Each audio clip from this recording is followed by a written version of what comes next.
Xin chào các bạn, chào mừng các bạn quay lại với lớp học tiếng Việt của Lengiri. Mình là Trâm và hôm nay mình muốn mời các bạn cùng mình tiếp tục trò chuyện về lễ hội Việt Nam nhé. Nhưng không phải là theo cách quen thuộc, chúng ta sẽ bắt đầu bằng tên của các lễ hội. Không nói ngay đến trống hội, cờ hoa hay những dòng người tấp nập, mà mình muốn bắt đầu bằng một câu hỏi rất đơn giản. Vì sao con người cần lễ hội? Bạn có biết không? Nếu như chưa có câu trả lời thì hãy cùng xem video ngày hôm nay nhé. Ngày nay, cuộc sống của chúng ta đã hiện đại hơn rất nhiều. Chúng ta có khoa học, có công nghệ, có lịch trình rõ ràng, có kế hoạch cho tương lai. Mọi thứ dường như có thể đo lường, tính toán và kiểm soát. Vậy tại sao giữa một xã hội hiện đại như thế, con người vẫn đi chùa đầu năm, vẫn tham gia lễ hội, vẫn tham gia cầu bình an, cầu may mắn, cầu sức khỏe? Có phải là vì mê tín không? Hay vì con người yếu đuối? Hay sâu xa hơn, đó là một nhu cầu rất người. Mà dù xã hội này có thay đổi đến đâu, chúng ta vẫn không thể đánh mất nó. Từ khi con người xuất hiện ở trên trái đất, cuộc sống chưa bao giờ là điều chắc chắn. Ngày xưa, con người lo sợ thiên tai, hạn hán, lũ lụt, bệnh tật. Ngày nay, chúng ta lo những điều khác: áp lực công việc, tương lai nghề nghiệp, sức khỏe tinh thần, sự cô đơn và cảm giác bị bỏ lại phía sau. Hình thức của nỗi lo có thể bị thay đổi, nhưng bản chất thì không.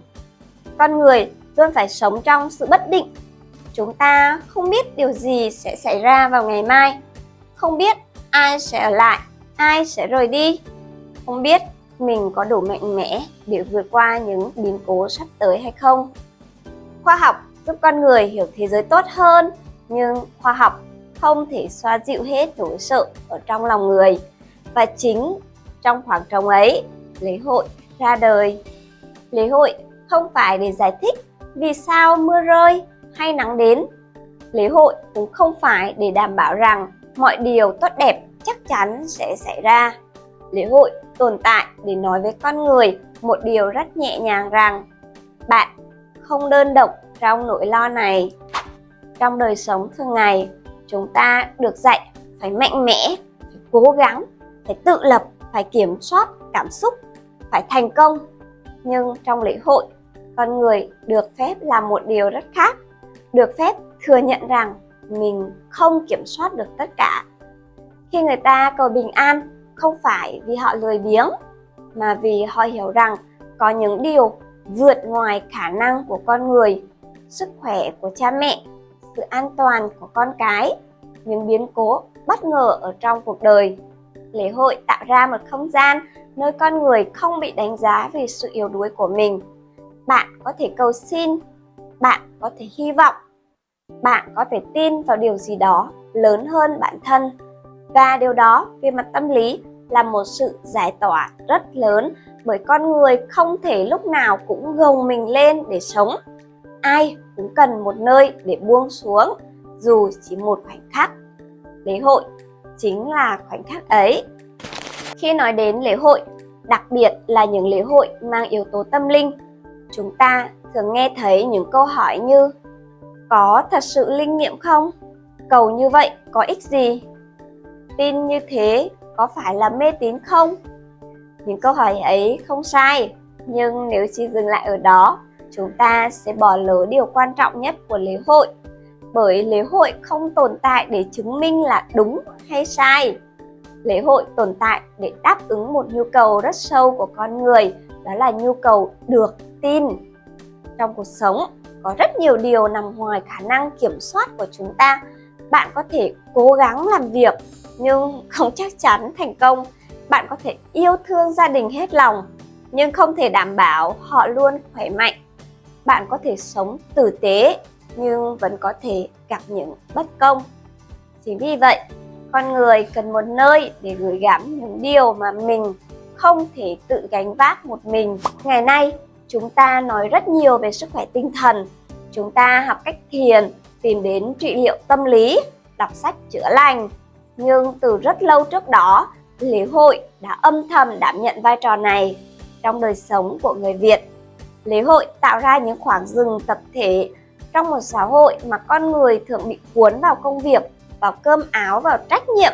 Lễ hội là lúc cộng đồng cùng nhau chậm lại. Không ai hỏi bạn làm nghề gì, không ai đánh giá thành công hay thất bại. Trong lễ hội, mọi người đứng cạnh nhau với tư cách đơn giản nhất, những con người đang sống. Tiếng trống hội, tiếng nhạc, tiếng nói cười, tất cả tạo nên một cảm giác rất đặc biệt, cảm giác được thuộc về. Về mặt tâm lý, con người không chỉ cần được yêu thương mà còn cần cảm giác mình là một phần của điều gì đó lớn hơn bản thân mình. Lễ hội mang lại điều đó. Khi đứng giữa dòng người đi hội, ta nhận ra rằng nỗi lo của mình không phải là duy nhất, nỗi sợ của mình không phải là cá biệt, và cuộc sống của mình được đặt trong một bối cảnh rộng lớn hơn. Chính điều này giúp con người không bị mắc kẹt quá lâu trong những khủng hoảng cá nhân. Lễ hội không xóa đi vấn đề, nhưng nó đặt vấn đề vào đúng tỷ lệ của nó. Và đôi khi chỉ cần như vậy thôi, con người đã có thể dễ thở hơn rất nhiều. Có một nghịch lý rất thú vị. Càng sống trong xã hội hiện đại, con người càng nói nhiều về lý trí, khoa học và hiệu suất.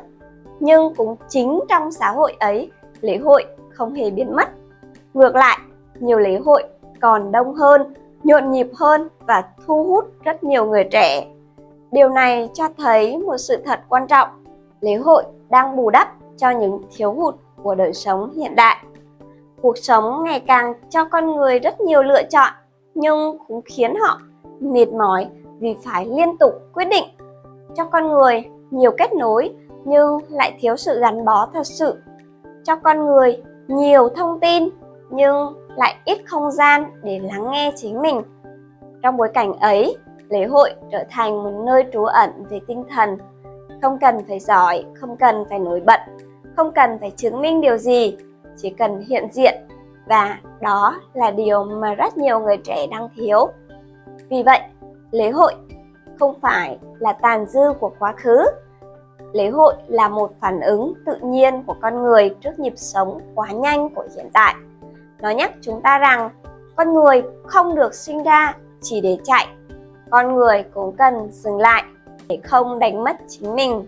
Lễ hội Việt Nam nhìn từ góc độ tâm lý không phải là dấu hiệu của sự lạc hậu, mà là bằng chứng cho thấy con người vẫn còn biết lắng nghe chính mình.